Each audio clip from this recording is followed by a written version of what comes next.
Hello guys, next episode के start से पहले आप लोग मेरे चैनल को सब्सक्राइब कर देंगे। इसे अभी नेक्स्ट एपिसोड को स्टार्ट करते हैं। जाशु दिखाया जाता है जो सैंटी को स्कूल से लेने के लिए आया होता है, तो गार्ड से जाके पूछता है कि क्या इस क्लास की बच्ची कोई है। तो गार्ड अंदर से देख कर आकर बताता है कि उस क्लास में कोई भी बच्ची नहीं है। अब ये सुनने के बाद तो जाशु परेशान सा हो जाता है। और दूसरी तरफ सैंची दिखाई जाती है जो अपनी फ्रेंड के साथ जा रही होती है। उसकी फ्रेंड कहने लगती है कि क्या तुम पैसे लेकर आई हो ना। तो वो कहने लगती है कि हाँ, मैंने कुछ पैसे ज्यादा रखे थे। और पूछने लगती है कि तुमने ऐसा क्या लेना है जो मुझसे पैसों के बारे में पूछ रही हो। और उसे चुप करके लेकर जा रही होती है और कहती है कि मुझे यहाँ पर जाना है जो साइबर कैफे होता है। ये देखते साथ ही सैंची कहने लगती है कि तुम्हें पता है ना, टीचर्स ने यहाँ पर आने से हमें मना किया हुआ है क्योंकि ये एक डेंजरस जगह है। तो वो कहने लगती है कि मुझे तो जाना है, पर सैंची तो जाने के लिए तैयार नहीं हो रही होती। तो वो कहने लगती है कि ठीक है, मैं अकेली चली जाती हूँ। तो जब वो सैंची को छोड़कर जा रही होती तो सैंची का दिन नहीं मारा होता है कि वो उसे अकेले भेजे, तो वो भी उसके पीछे जाने लगती है। और दूसरी तरफ जाशु दिखाया जाता है जो हर जगह पर उसे ढूंढ रहा होता है और शॉप वाले से भी जाकर पूछता है कि क्या आपने इस तरह की लड़की देखी जिसके पाँव में इंजरी हुई हो।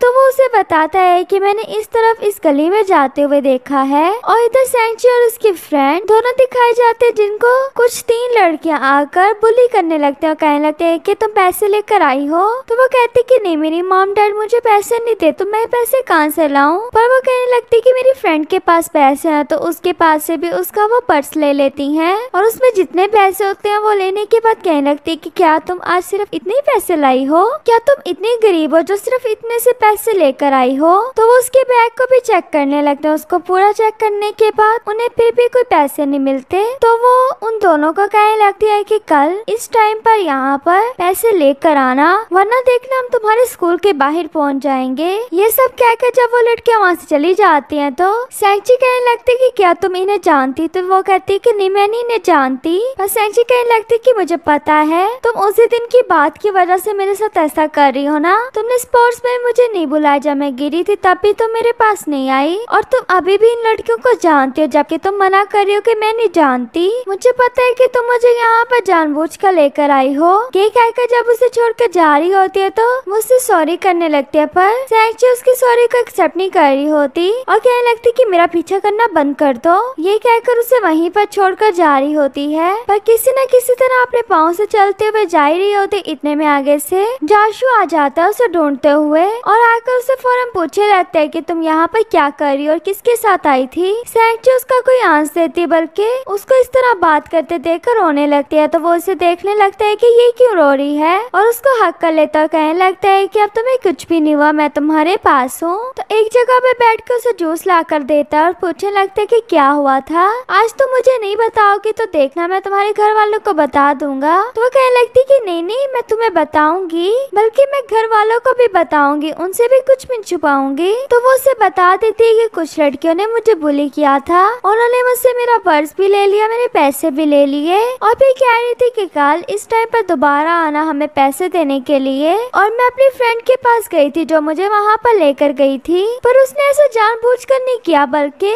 वो भी उनके हाथों बुली हुई है। जाशु उसकी बातें सुनने के बाद बिल्कुल चुप हो जाता है और फिर कहने लगता है कि तुमने ठीक सोचा है कि तुम्हें अपने पेरेंट्स को सारी बात बता देनी चाहिए, उनसे बल्कि कुछ भी नहीं छुपाना चाहिए, जो भी हो हमेशा बताओ। और फिर पूछने लगता है कि तुम घर कैसे जाओगी। तो वो कहती है कि मैं बस से चली जाऊंगी। जिस पर वो कहने लगता है कि अगर तुम्हारे पाँव पर किसी ने पाँव दे दिया तो तुम्हारा क्या होगा। यही सोचकर वो बाइसाइकिल लेने के बाद उसे अपने साथ बिठा कर लेकर जाने का सोचता है और वहाँ से उसे एक न्यू ही रास्ते से लेकर जा रहा होता है। बता रहा होता है कि ये काफी प्यारा है। सैंची भी उसके साथ जाते हुए काफी खुश हो रही होती है। जैसे जाशु उसको उसके घर तक छोड़ता है तो कहने लगता है कि आज तुमने अपने मॉम डैड को बात बता देने और साथ ही साथ उसको कुछ पैसे भी दे देता है, जिसको सैंची नहीं ले रही होती। तो वो धक्के से उसके हाथ में दे देता है और वहाँ से उसको घर के अंदर भेजने के बाद चला जाता है। और घर में अपने रूम में जाने के बाद भी उसके दिए हुए पैसों को देख रही होती है। और फिर नेक्स्ट डे दिखाया जाता है कि सैंची जब अपने स्कूल से निकलती है तो देखते है कि वहाँ पर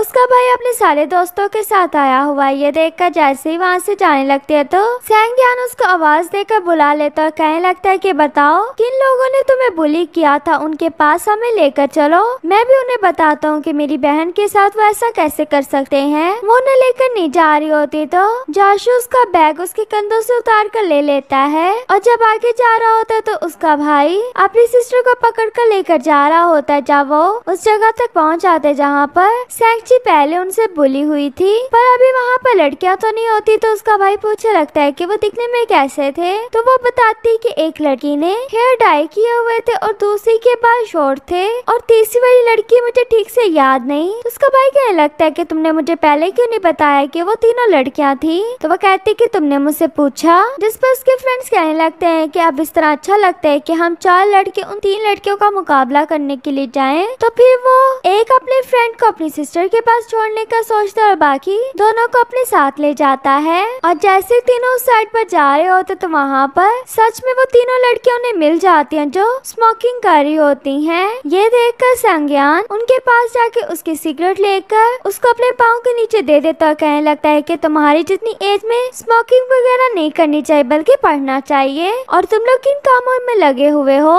तो वो कहने लगती कि तुम हो कौन, पहले तो ये बताओ। तो वो कह देते कि हाँ मैं बताता हूँ ना, जिन 2 लड़कियों को तुमने कल बुली किया था उनमें से एक का भाई हूँ मैं। अब उसके इतने ज्यादा गुस्से को देखकर वो कह देती कि हाँ मैंने बस उसके 50 आने तो लिए थे, इतने ज्यादा पैसे भी नहीं थे उसके पास, अगर तुम कहते हो तो मैं तुम्हें वापस कर देती हूँ। पर वो कहने लगता है कि तुमने मेरी सिस्टर को बुली किया तो किया क्यों। और जोशु उसके पास आकर कहने लगता है कि तुम्हें इस तरह किसी को भी बुली नहीं करना चाहिए। वो तो जोशु से बहुत ही ज्यादा डर रही होती है, यहाँ तक कि उसके डर से बिल्कुल नीचे बैठ जाती है। जोशु भी उसके क्लोज में जाकर उसको ये सब बातें कहता है और साथ में ये भी कहता है कि अब किसी और लड़की को बुली मत करना क्योंकि तुम्हारे बुली करने से वो और भी कमजोर होती हैं। उसे अच्छे से समझाने के बाद तीनों वहाँ से वापस आ जाते। उन्हें आते हुए देखकर सैंची बहुत ही ज्यादा खुश हो रही होती है। तीनों में से कोई भी उसे कुछ भी नहीं बता रहा होता कि आखिर वहाँ पर हुआ क्या, पर बस उसका भाई संज्ञान उसका वो पर्स उसे देने लगता है, जिसे देखकर तो सैंची बहुत ही खुश हो जाती है।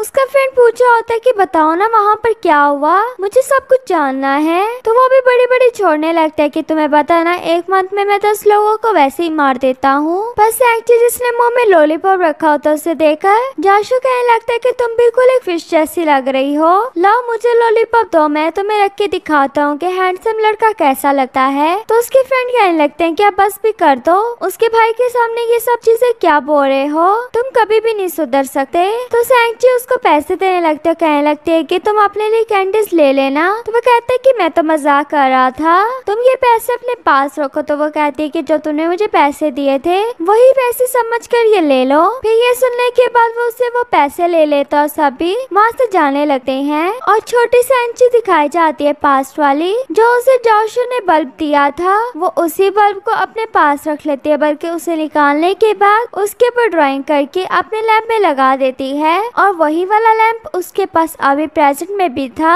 जो उसी लैंप को चलाने के बाद वो सुबह में उठी है। और जब अपनी क्लास में आती तो वहाँ पर पता लगता है कि उसकी जो फ्रेंड थी उसका एक दूसरी जगह पर ट्रांसफर कर रहे हैं। सर ने तो किसी बच्चे को ये बात नहीं बताई होती कि किस वजह से ऐसा हो रहा है, पर सैंची को तो सारी बात का पता होता है। वो तो अपनी फ्रेंड को देख भी नहीं रही होती। उसकी फ्रेंड जब वहाँ से जाने लगती है तो उसको एक पेज देकर जाती है और अपनी मॉम डैड के साथ वहाँ से चली जाती है। और उसके जाने के बाद सैंची का दिल तो नहीं कर रहा होता उस पेज को पकड़ कर देखने का, पर फिर भी वो किसी तरह उस पेज को खोल कर देखती है तो उसमें लिखा होता है कि एक लास्ट टाइम मुझे माफ कर दो, ये मेरा आखिरी सॉरी है। और फिर सैंची के एग्जाम आ जाते हैं, जो एग्जाम दे रही होती है। तो एग्जाम्स के बाद जब घर पर होती है तो उसका रिजल्ट भी आ जाता है, जिसका रिजल्ट लेकर उसके डैड उसके पास आ जाते हैं और उसका रिजल्ट दिखा रहे होते तो पता लगता है कि सैंची ने बिल्कुल ही फिजिक्स में 6 मार्क्स लिए होते हैं, जिसे देखने के बाद कहने लगते हैं कि अच्छा मुझे तो लगा था इतने मार्क्स भी नहीं आने।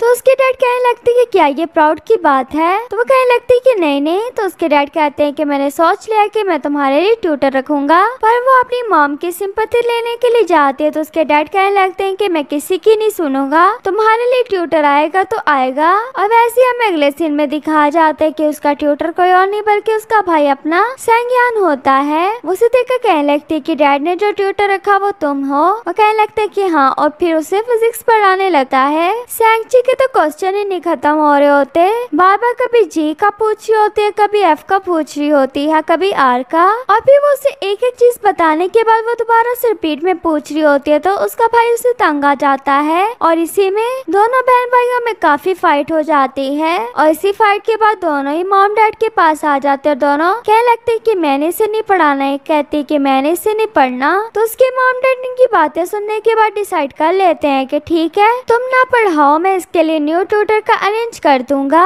इसी के बाद सैंक्ची दिखाई जाती है जो अपने रूम में होती है। तो उसकी मॉम उसको आकर बताती है कि तुम्हारे लिए न्यू ट्यूटर का अरेंज हो चुका है और वो कल तुम्हें पढ़ाने के लिए आ जाएगा। सैंक्ची तो हो जाती कि इतनी जल्दी न्यू ट्यूटर भी इनको मिल गया और फिर अपने ड्रेस वगैरह निकाल कर सुबह में ट्यूटर के लिए पहन लेती और वहीं पर उनका वेट करते करते सो जाती और यहीं पर हमारा ये पार्ट भी एंड हो जाता है। वीडियो अच्छी लगे तो वीडियो